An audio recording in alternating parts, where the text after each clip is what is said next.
Imagine this: 9,000 years ago, long before cities rose or empires fell, a small band of dark-skinned herders stood on the stark, basalt cliffs above the Bab el-Mandeb. Their eyes scanned the horizon, perhaps searching for signs of rain, when suddenly, unfamiliar boats touched the African shore.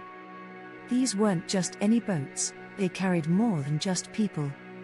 They brought goats, barley, and an entirely new genetic recipe, one that had never before graced the ancient landscapes of the Horn of Africa. Within just a handful of generations, these two distinct peoples merged so completely, so intimately, that today their DNA is inextricably braided together in every single Djiboutian. What's truly astonishing is that for centuries, no textbook, no historical account, ever mentioned this profound encounter. Not until geneticists, with their groundbreaking tools, began to meticulously read the human book of life, line by painstaking line. Stay with me, because the incredible story they've decoded doesn't just fill a gap in our knowledge, it fundamentally rewrites what we thought we knew about Africa, about Arabia, and about the very meaning of belonging in the human tapestry. It's a tale of connection, adaptation, and an enduring legacy etched deep within ourselves. Section 1, The Crossroads. Nobody saw Djibouti, let's be honest, is tiny, barely larger than the state of New Jersey. Yet, this diminutive nation holds a colossal secret, geographically positioned like the crucial hinge of a constantly slamming door, connecting the Red Sea to the Gulf of Aden. For the last 100,000 years, every significant movement, every ancient caravan, every monsoon-blown boat carrying goods and people, even the great wildebeest migrations of prehistory, had to pass through this narrow, strategic choke point. This unique geography didn't just make the territory a transient stop, it transformed it into a vibrant, dynamic genetic mixing bowl long before written history even bothered to record the recipe. For a long time, archaeologists, relying on traditional methods, assumed this genetic mixing was a slow, gradual process, perhaps pastoral, even peaceful, a gentle trickle over millennia. But then, the ancient DNA labs arrived, bringing with them a revolution in understanding. By painstakingly extracting and analyzing genomes from 3,000 to 9,000-year-old teeth found in this region, researchers made a jaw-dropping discovery. They spotted an unmistakable Arabian genetic signature, comprising a significant 30 to 50% of the ancestry, arriving not as a trickle, but in a narrow, powerful pulse. Can you picture that? A single, intense century, perhaps just a few generations, when the gene pools of two entire continents, Africa and Asia, collided with astonishing force, intertwining their destinies and never fully separating again. This wasn't a slow drift, it was a dramatic, pivotal moment in human history, marking the arrival of Neolithic migrants from Arabia, bringing new practices and leaving an indelible genetic mark. Section 2, Reading the Pulse. So, how do you timestamp love affairs, migrations, and profound cultural exchanges that unfolded thousands of years before writing even existed? The answer lies in the subtle art of mutations. Think of our DNA as an incredibly long, complex book. Every time a new generation is born, approximately 60 spelling mistakes, tiny, random mutations, are added to its DNA sequence. It's like a cosmic clock, ticking away inside every one of us. By carefully counting the differences between the African and Arabian genetic segments within a modern Djiboutian genome, and then dividing by that average rate of 60 mutations per generation, geneticists can astonishingly pinpoint an approximate date. The math, as elegant as it is precise, points to a period roughly 5,000 to 6,000 years before the present. This timeframe isn't arbitrary, it perfectly aligns with a crucial turning point in human civilization, the very era when Arabian herders were domesticating the dromedary, the iconic one-humped camel. Camels weren't just beasts of burden, they were a lifeline. They meant milk, and in the harsh, lava-strewn deserts that locals call home, milk meant survival. It meant sustained nutrition in environments where other food sources were scarce. Here, advantage met opportunity, genomes shook hands in a profound exchange, and the rest, as they say, became prehistory, a history now finally being read through the language of our genes. This wasn't just a random meeting, it was an evolutionary jackpot. Section 3, the milk mutation miracle. Speaking of milk, here's where culture didn't just influence biology, it literally rewrote it. For most of humanity, after we're weaned from our mother's milk, our bodies naturally switch off the lactase enzyme. This enzyme is responsible for breaking down lactose, the sugar in milk. Without it, drinking milk as an adult often leads to digestive discomfort. But Djiboutian pastoralists, along with many other herding communities, are different. They carry not one, but often three separate, powerful mutations near the LCT gene that keep lactase humming along, fully active, well into adulthood. It's a remarkable genetic superpower. One particular variant, G13915, is almost exclusively found in the Horn of Africa, a unique signature of this region's genetic journey. Another, C14010, shows up across a wider swathe, from the Sahel to the Red Sea coast. Together, these variants form a highly specialized genetic toolkit that allows people to confidently sip fresh camel milk, even under the scorching 40-degree sun, without suffering cramps or digestive upset. Natural selection, the ultimate editor of life, absolutely loved this trick. Think about it, in an arid environment where water is precious and food can be scarce, anyone who could efficiently digest the rich calories and hydration in liquid form, milk, held an undeniable edge.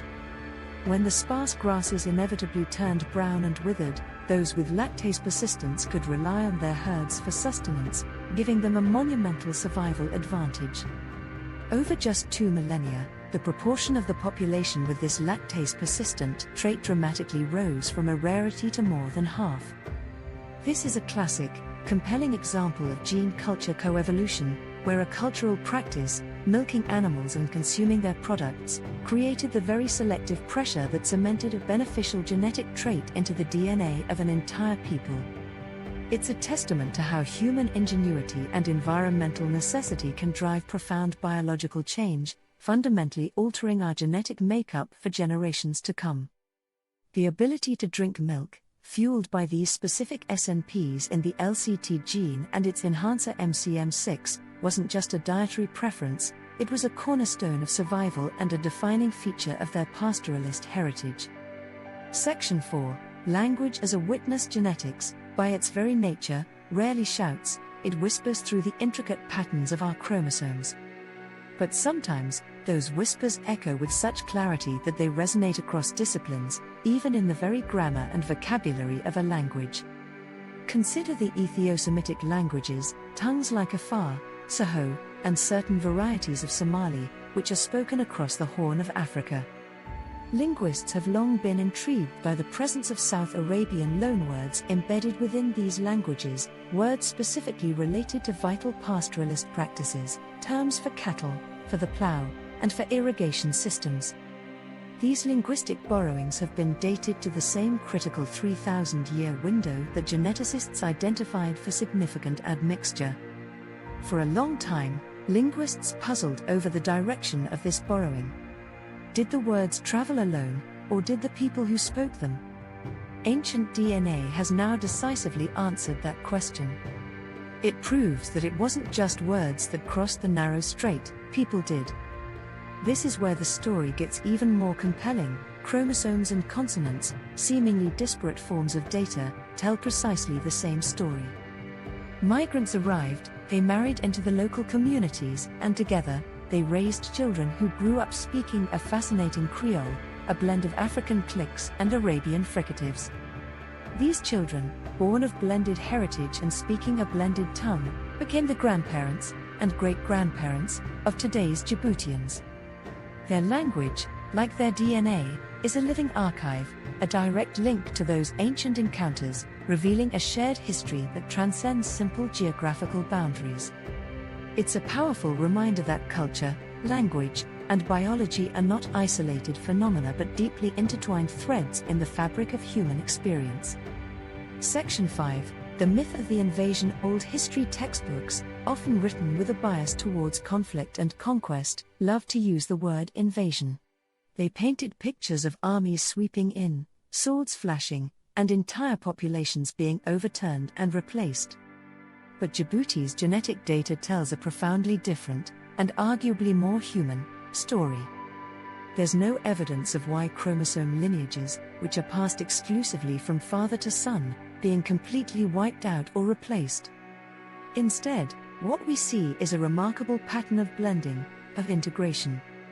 Intriguingly, mitochondrial DNA, which is passed exclusively from mother to child, remains stubbornly, predominantly African, while the paternal side shows a more modest, yet significant, Arabian inflow. What does this suggest? It paints a vivid picture: the newcomers, primarily men, married local women. They didn't conquer and displace, they integrated. They adopted local herding techniques, settled down, and became part of the existing social fabric. This wasn't a story of conquest, it was a story driven by trade, by connection, by mutual benefit, a powerful engine for gene flow. Archaeological finds beautifully corroborate this narrative. We find copper beads, traced back to ancient Yemen, appearing in 5,000-year-old Djiboutian graves.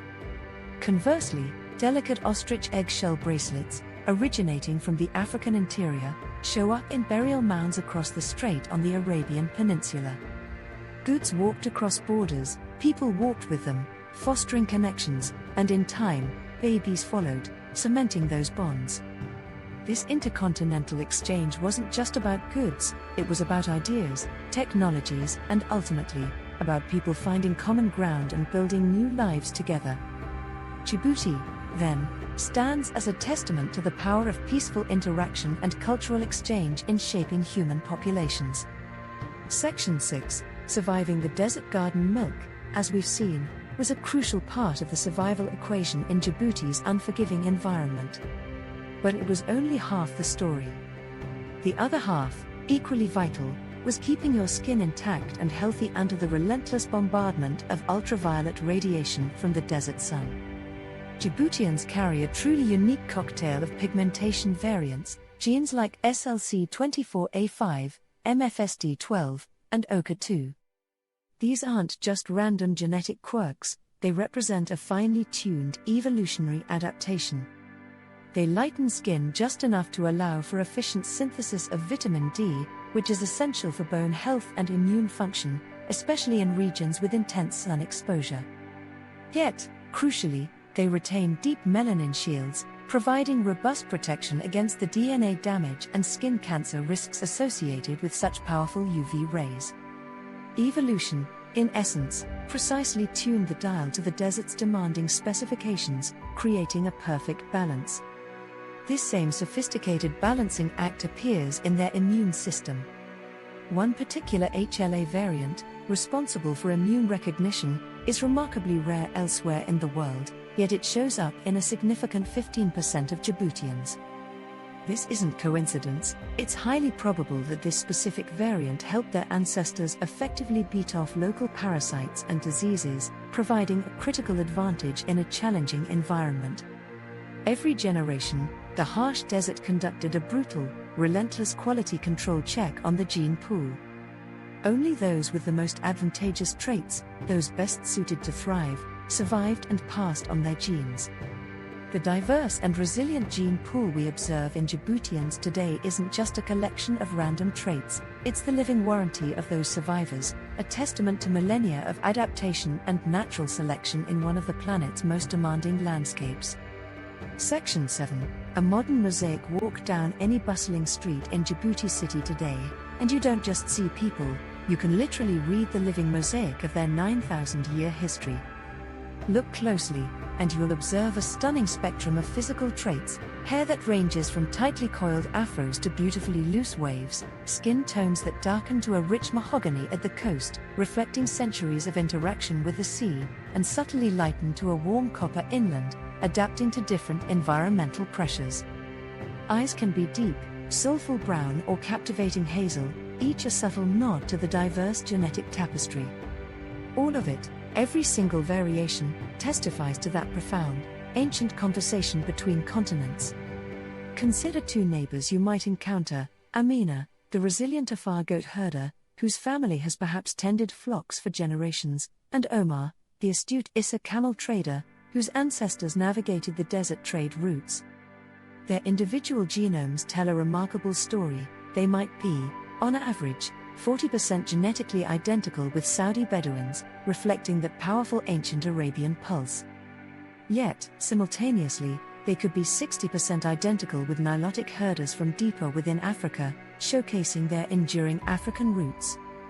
These are different family stories, certainly, with distinct cultural practices and traditions, but beneath it all, their DNA reveals the same ancient tryst, the same profound blending that occurred millennia ago.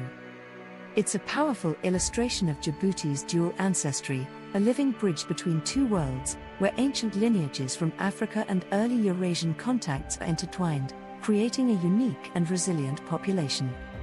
The modern Djiboutian is a walking, talking, breathing testament to the power of human connection across vast distances and through deep time. Section 8. What still hurts? Here's the twist, the uncomfortable truth in this otherwise inspiring narrative. The very same geography that so brilliantly forged this incredible diversity and rich genetic heritage now threatens to erase its story forever. Rising sea levels, a stark consequence of our changing climate, are slowly but relentlessly nibbling away at the coastal shell middens, ancient refuse heaps, where archaeologists have unearthed some of the oldest human remains in the region. Simultaneously, unchecked urban sprawl, the inevitable march of development, is paving over irreplaceable burial cairns and ancient settlement sites. Each new bulldozer, each concrete slab laid down, could be crushing the next crucial clue, the next piece of the puzzle that helps us understand our shared human past. Geneticists are in a desperate race against time, working tirelessly to extract precious DNA from every newly exposed molar, every fragment of bone, before concrete seals it forever, or the sea reclaims it.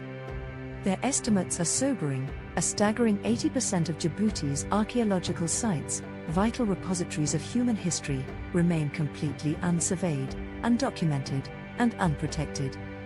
Picture a vast, ancient library, filled with irreplaceable manuscripts, where every single week, a random shelf burns down, its contents lost to us forever. That, tragically, is the current pace of loss in Djibouti. These aren't just local losses, they're losses for all humanity, as these sites hold keys to understanding ancient migrations and adaptations that shaped not just Djibouti, but the entire human family. Pause and consider if this story, this profound journey through time and genetics, feels bigger than just one small country. If it resonates with you, then please, hit that subscribe button.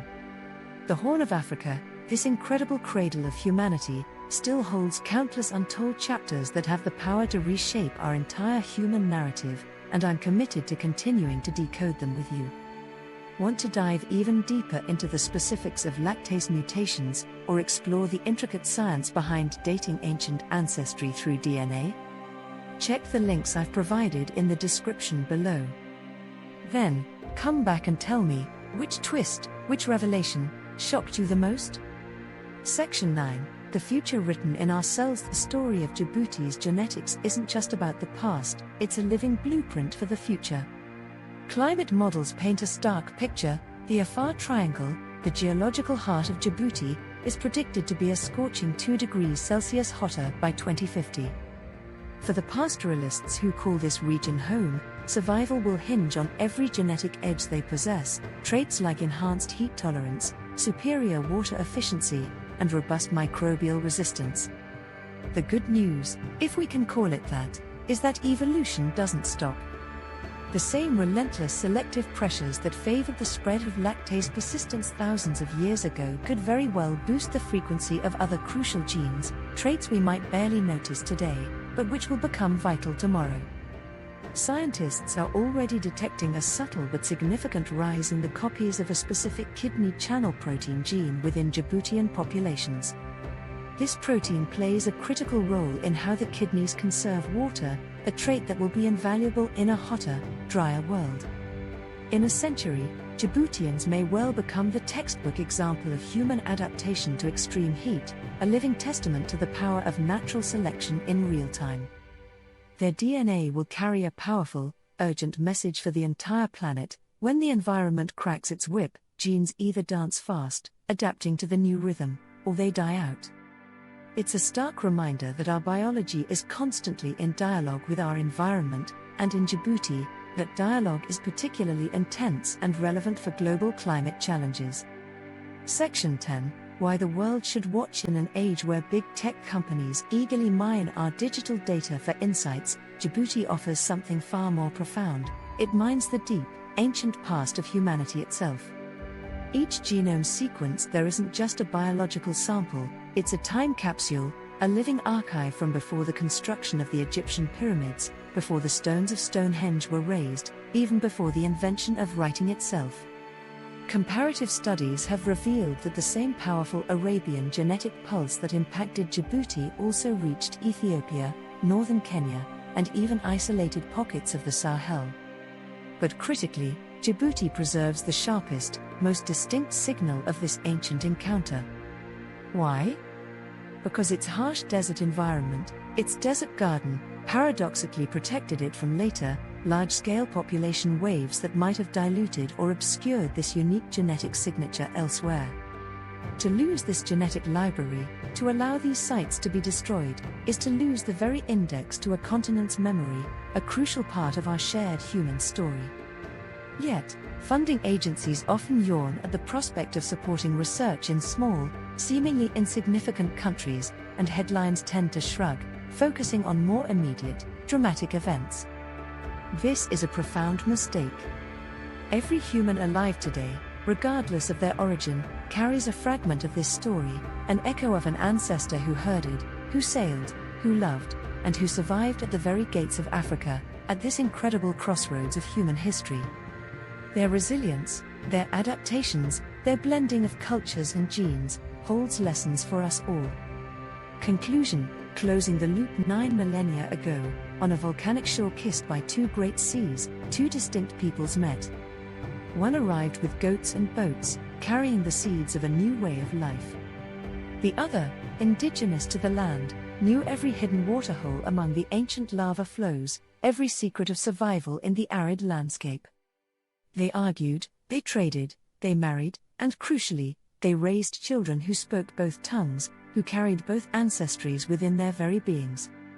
Those children became us, in the broadest sense of human connection. The undeniable proof isn't confined to dusty museum cases or academic papers, it's in your enzymes, in your skin, in your variability, if you happen to have Djiboutian ancestry, to sip camel milk without flinching. And even if you don't share that specific ancestry, this incredible tale still belongs to you, because every single genome on Earth is a palimpsest of forgotten meetings, a living record of countless encounters and migrations that shaped who we are today.